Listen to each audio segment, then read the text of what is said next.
എന്താടാ? അച്ഛാ, ഞാൻ അറിയാതെ എന്റെ കാര്യത്തില് ചില ആലോചനകൾ നടക്കുന്നുണ്ടെന്ന് ഞാൻ അറിഞ്ഞു. എനിക്ക് മനസ്സിലായില്ല. നീ കാര്യം എന്താന്ന് വെച്ചാ പറ. എന്റെ കല്യാണം തീരുമാനിച്ചുറപ്പിച്ചു എന്ന് കേട്ടു. എന്താടാ, നിനക്ക് കല്യാണം വേണ്ടേ? അതോ നീ സന്യാസിയായി നടന്ന് ഒടുവിൽ സമാധിയാകാനാണ് ഉദ്ദേശിക്കുന്നത്? മക്കള് പ്രായമായ മാതാപിതാക്കൾ അവരുടെ കല്യാണം കഴിപ്പിക്കാനുള്ള ആലോചനകൾ നടത്തും. ആ ഉത്തരവാദിത്തങ്ങൾ ചെയ്തില്ലെങ്കിൽ പിന്നെ എന്തോന്ന് മാതാപിതാക്കളാടാ? അച്ഛാ, കല്യാണം കഴിക്കേണ്ടത് ഞാനല്ലേ? അപ്പൊ എന്റെ അനുവാദം ഇല്ലാതെ?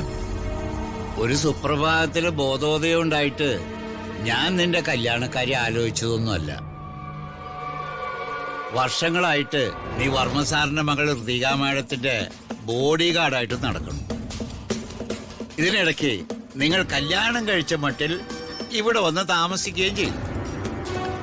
കുറെ നാൾ അങ്ങനെ എന്നെ പറ്റിച്ചു.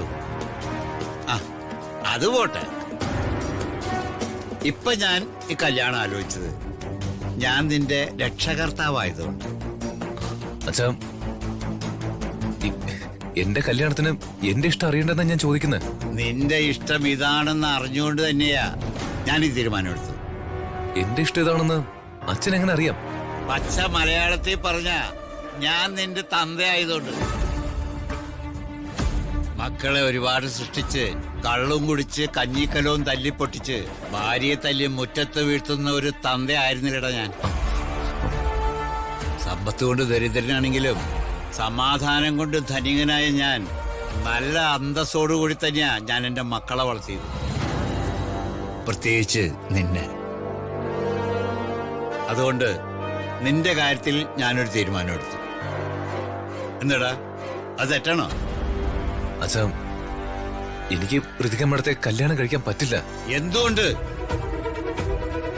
എന്തുകൊണ്ടെന്ന് എന്നോട് വ്യക്തമായിട്ട് പറ.